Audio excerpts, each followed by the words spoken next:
Oke guys, kembali lagi di channel Lapak Opix. Di sini di video ini kita akan membahas tentang QNQ superior yang kodenya MMW 3P101Y atau yang biasa disebut juga dengan QNQ Databank. Nah, kita cek dulu dari kelengkapannya. Kita dapatkan kertas manual atau user guide, lalu bonus baterai cadangan, box kardus berwarna kuning beserta kartu garansi. Nah, untuk baterai cadangannya ini udah sesuai dengan tipe baterai yang tertera di manualnya, yaitu baterai tipe 20 CR2025 gitu. Jadi kalau misalnya kalian beli di toko online, di marketplace kesayangan kalian, dan seller yang memberikan selain dari tipe ini, berarti Anda salah mendapatkan baterai ya, karena tidak sesuai dengan petunjuk yang diberikan. Nah, lalu ini kita cek jam tangannya ya. Dia di bagian belakangnya ada hologram, dan di situ ada keterangan 10 bar. Lalu ini kita coba kletekin saja, masih ada plastik pelindung layarnya. Nah, jadi seperti ini. Lalu kita ukur dimensinya.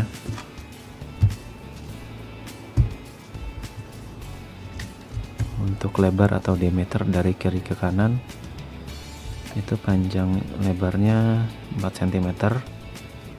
Lalu jika diukur dari ujung bodi atas ke bawah, itu sekitar 5 cm.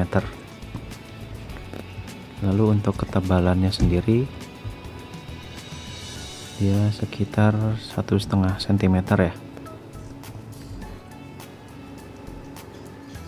Kita ukur seberapa panjang talinya, agar kita misalnya kalau mau beli online nih, kita tertarik nih sama jam tangan ini, cuman kita bingung, takutnya nggak cukup nih, atau entah kebesaran atau kekecilan dengan ukuran tangan kita. Jadi caranya kita ambil ukuran kayak gini. Nah, pertama kita harus tahu dulu nih panjang jam tangannya. Oleh karena itu di video ini saya juga akan memberikan informasi panjang tali atau ukuran maksimal yang dapat orang gunakan di jam tangan ini. Nah, caranya itu kita ukur dari cantelan kaitan yang paling atas, kita ukur sampai ke lubang terakhir di tali jam tangan ini. Nah, ini panjangnya 21 cm.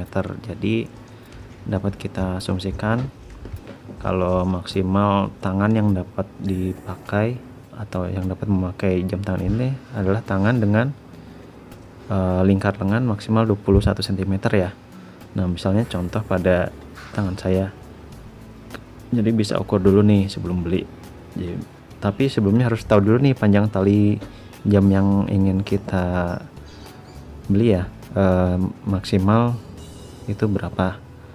Nah, setelah itu kita ukur tangan kita, jadi menggunakan meteran atau tali ya, juga bisa kita ukur dari ujung sini sampai ke panjang yang maksimal. Jadi ukurnya tidak terlalu longgar, tidak terlalu ketat juga. Nah, ini sekitar 18,5 cm gitu. Jadi nah, jika saya menggunakan jam tangan ini, jadi seperti ini penampakannya. Dan ini saya masuk ke lubang ke 1, 2, ke 3, ke 4, ke 5. Nah, jadi masih ada sisa 1, 2, 3, 4. Masih ada 4 lubang lagi tersisa gitu. Jadi yang ukuran tangannya lebih kurus dari saya atau lebih gemuk dari saya ini masih bisa ya gitu, dengan menggunakan cara-cara pengukuran seperti tadi gitu.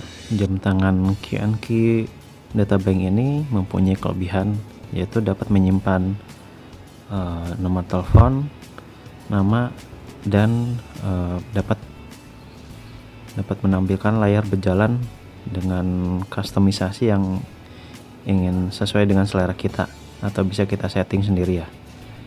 Nah, sebelum masuk situ kita kenali dulu fitur-fitur dasar yang ada di jam tangan ini, yaitu seperti biasa nih ada petunjuk hari, ini petunjuk tahun, petunjuk keterangan bulan, ini keterangan tanggal. Lalu di bawahnya ini terdapat penunjuk waktu yang sekarang. Nah, di sini jika kita pencet mode satu kali di sebelah kiri atas, maka di sini terdapat tempat penyimpanan data. Nah, yang ini ada keterangannya use-nya masih 0, berarti belum ada pemakaian ya. Lalu jika kita pencet tombol kiri atas lagi, kita masuk mode alarm. Pencet kiri atas lagi ada mode stopwatch, timer, dan ini world time-nya. Jadi misalnya di sini kan kita sekarang misalnya contohnya jam 9. Jika kita masuk ke mode world time-nya, nah di sini keterangannya ada par plus 1. Jadi dari jam 9 itu jika waktu Parisnya itu jam 10. Tapi set yang jam 9 itu sebenarnya waktu awal saat kita setting itu masih GMT ya, atau Greenwich Mean Time. Jadi kalau misalnya kita mau setting ke waktu dasar itu waktu Indonesia, kita harus setting ulang. Nah, caranya itu kita pencet dan tahan adjust. Kita pencet dan tahan adjustnya sampai dia berbunyi dan detiknya kedip-kedip. Lalu kita pencet kiri bawah beberapa kali sampai kedip-kedipnya itu menunjukkan zonasi waktunya. Di sini yang kedip-kedip kan lon plus 0. Nah, kita bisa setting menjadi waktu Indonesia atau yang sejajar dengan kota Indonesia, atau kota Jakarta kan Bangkok ya. Jadi kita bisa cari inisial kodenya Bangkok itu BKK. Nah, ini BKK plus 7. Nah, kalau udah ketemu, kita pencet kiri bawah lagi. Nah, sampai bunyi seperti tadi, dia akan kembali ke layar utama. Lalu kita cek lagi nih di zonasi time waktu yang lainnya. Nah, ini sudah berubah ya. Jadi misalnya tadi kan di kota Bangkok atau Jakarta jam 9. Nah, kalau masuk ke kota Paris itu di sana jamnya jam 3. Lalu kita bisa cek juga di London itu jam 2. Lalu di Rio Janeiro tadi jam 11 malam. Kita bisa pilih zonasi di kota-kota lainnya dengan pencet kanan atas atau kanan bawah ya. Nah, oke. Lalu kita masuk ke fungsi telememo atau tempat penyimpanan nomor telepon. Kalau kita cek berdasarkan manualnya, nah ini ada beberapa langkah seperti ini ya. Di bagian telepon directory, nah ini ada cara-cara untuk menginput nomor telepon dan beberapa karakter. Nah, ini karakter-karakter yang bisa kita input mulai dari spasi, A sampai Z, 0 sampai 9, dan tanda-tanda atau karakter lainnya. Oke, kita coba saja. Setelah masuk ke mode seperti ini, akan ada tulisan use-nya 0, berarti kita belum menggunakan atau belum mengisi satupun dari fitur ini ya. Langsung kita klik adjust kiri bawah, tahan yang lama. Nah, maka dia akan ada kedip-kedip kotak seperti ini. Lalu kita bisa langsung setting ya. pencet kanan atas atau kanan bawah untuk menginput. Nah, ini misalnya kita huruf A. Bentar. Kita pencet huruf A. Lalu kita untuk pindahnya pencet adjust lagi, masuk ke huruf yang berikutnya, misalnya A, B, C. Nah, misalnya inisial nama atau bisa juga nama lengkap, cuman dia terbatas kalau nggak salah hanya sampai 20 karakter saja. Lalu kita spasi. Nah, lalu kita masuk ke nomor teleponnya, pencet kanan atas atau kanan bawah. Nah, kita cari nomornya, misalnya 08, kita masukkan nomor HP-nya 08 sekian sekian gitu.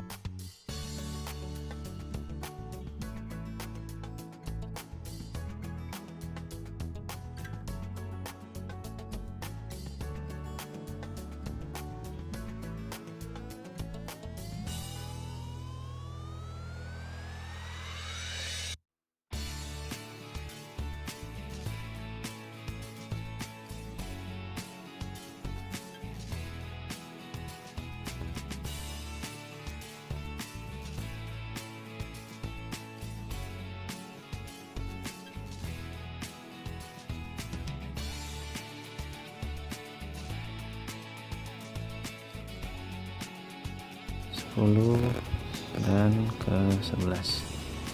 Nah, misalnya jika sudah selesai, kita pencet mode. Nah, lalu di sini ada keterangan udah kita klik mode, berarti kan udah selesai nih untuk penyimpanan data yang pertama. Nah, dia akan berjalan nih. Kalau misalnya kita inputnya cukup panjang seperti ini, maka yang baris paling atas ini akan bergerak sendiri. Nah, ini data yang pertama sudah kita simpan ya.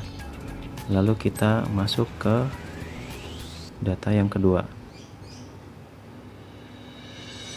kita kiri bawah. Nah, ini kita masuk data yang kedua, kita input asal aja ya. Nah, ini misalnya sudah, pencet kiri atas, lalu di sini ada muncul use-nya 2, berarti sudah 2 data yang sudah kita input gitu. Jadi untuk ceknya kita pencet ini data yang pertama, pencet kanan bawah lagi untuk data yang kedua. Begitu seterusnya. Jika kita misalnya sampai 5, berarti kita bisa mencet kanan bawahnya sampai 5 kali untuk menunjukkan sampai 5 data ya. Oke. Lalu ada fitur lain yang di buku petunjuk ini bisa kita gunakan ya, yaitu fitur notebook. Jadi di fitur notebook ini bisa berfungsi sebagai reminder atau pengingat kita akan suatu hal, atau mungkin jadwal tertentu, atau sebagai identitas jam ini. Misalnya di sini nanti akan ada tulisan namanya atau data-data yang lain ya. Oke, kita coba langsung aja. Di sini petunjuknya ini kita harus memencet dan menahan sekaligus tombol A, B, dan C dan D. Nah, berarti kita harus mencet tombol di kiri atas, kiri bawah, kanan atas, dan kanan bawah bersamaan ya. Oke, kita pencet keempat tombolnya seperti ini.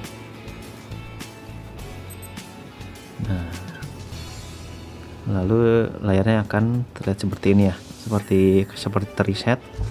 Artinya kita pencet kanan bawah, kanan atas, kanan bawah, kiri bawah, dan tombol lampu tengah. Nah, jadi seperti ini ya. Dia layarnya kosong, lalu tinggal ada kursor tempat input data. Lalu kita masukkan saja.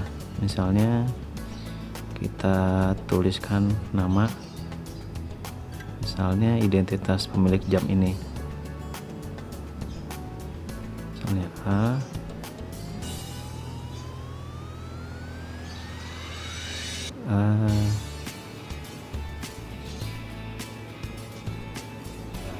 AD. Nah, jika sudah, kita pencet kiri atas.